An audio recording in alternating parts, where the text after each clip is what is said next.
continuar.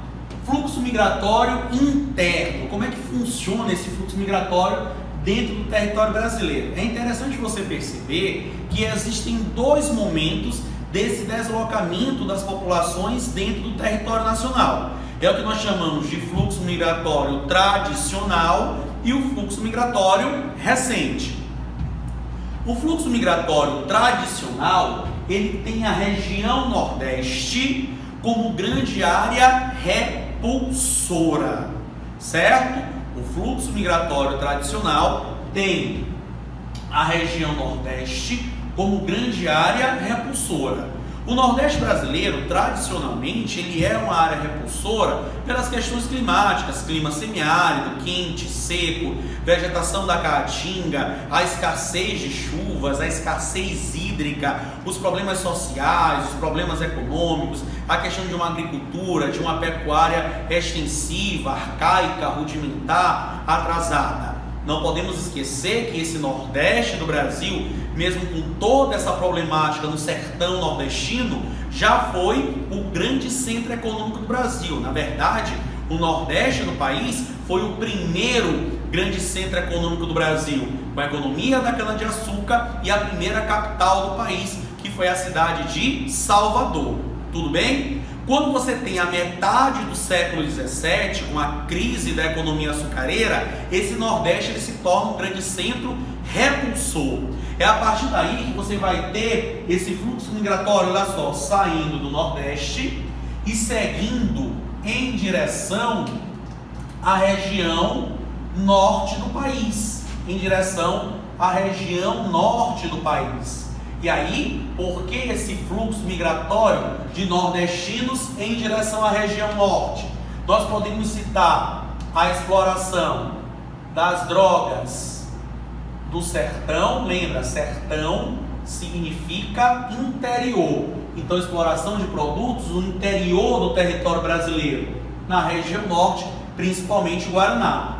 Você tem também o surto da borracha, principalmente no século XIX, porque atraiu uma grande quantidade de nordestinos para a região amazônica e acabou também, infelizmente, sendo responsável por um grande desmatamento na região dos seringais.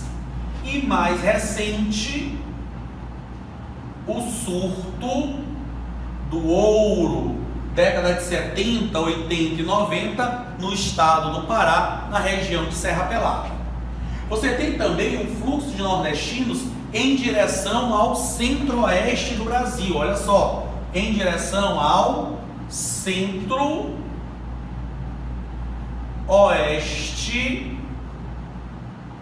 do Brasil, em direção ao centro-oeste do Brasil.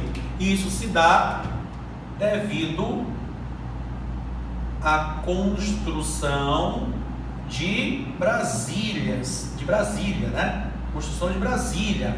Centenas de nordestinos migraram em direção ao centro-oeste do país para trabalhar na construção da capital planejada brasileira, a cidade de Brasília, e muitos deles acabaram permanecendo nessa região, não morando em Brasília, mas ao redor da cidade de Brasília, o que deu origem às cidades satélites. Mas nenhum fluxo de nordestinos foi tão intenso quanto aquele que ocorreu em direção à região sudeste do país.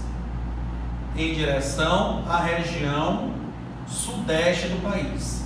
O maior fluxo de nordestinos em direção a qualquer outra região do país foi em direção à região sudeste, ocasionada pelo processo de industrialização,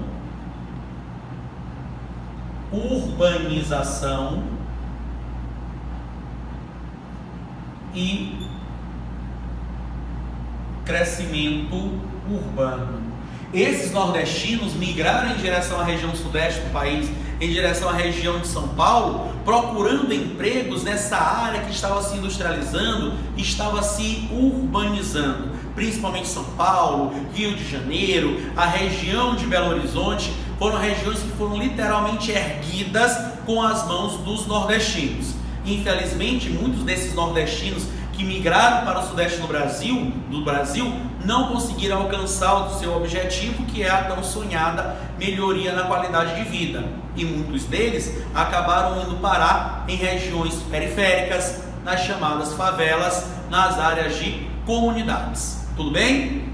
Recentemente, preste atenção agora, essa região sudeste do Brasil, lembra, com o processo de industrialização, você estudou a industrialização do Brasil com o mestre Saulo Formiga.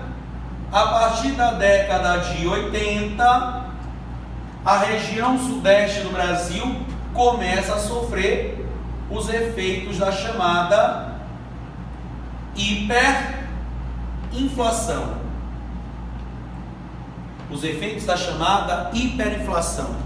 O aumento significativo no preço dos produtos e dos serviços. Ficou mais caro viver na região sudeste.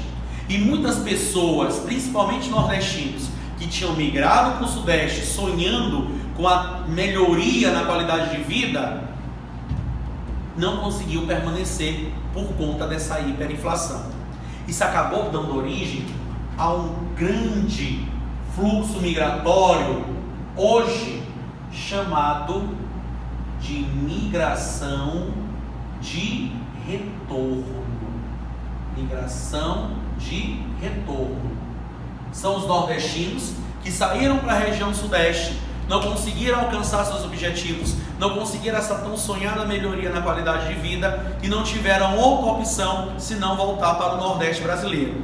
Lembrando que atualmente essa área do Nordeste do Brasil, a área litorânea recebendo investimentos industriais e a região do Vale do São Francisco com a agricultura irrigada no São Francisco, vem oferecendo novas oportunidades de vida, novas oportunidades de emprego, que alguns desses nordestinos que fazem hoje a migração de retorno estão vindo buscar. Tudo bem? Tranquilo? Lembrando, as migrações tradicionais que ocorrem dentro do Brasil, não esquece, é o êxodo rural, deslocamento campo, cidade. Uma outra migração muito cobrada nas provas é a migração pendular, periferia centro, centro periferia, aquele deslocamento diário que devido à ausência de infraestrutura nas áreas urbanas brasileiras acaba provocando intensos congestionamentos. E você tem também a migração sazonal, a que acontece no Brasil na região Nordeste, ali com a sucessão do período chuvoso e do período mais seco. Tá bom? Eu vou ficando por aqui, fechando a parte das informações sobre população brasileira e a gente se vê em um próximo momento. Beijo grande, fiquem com Deus. Tchau.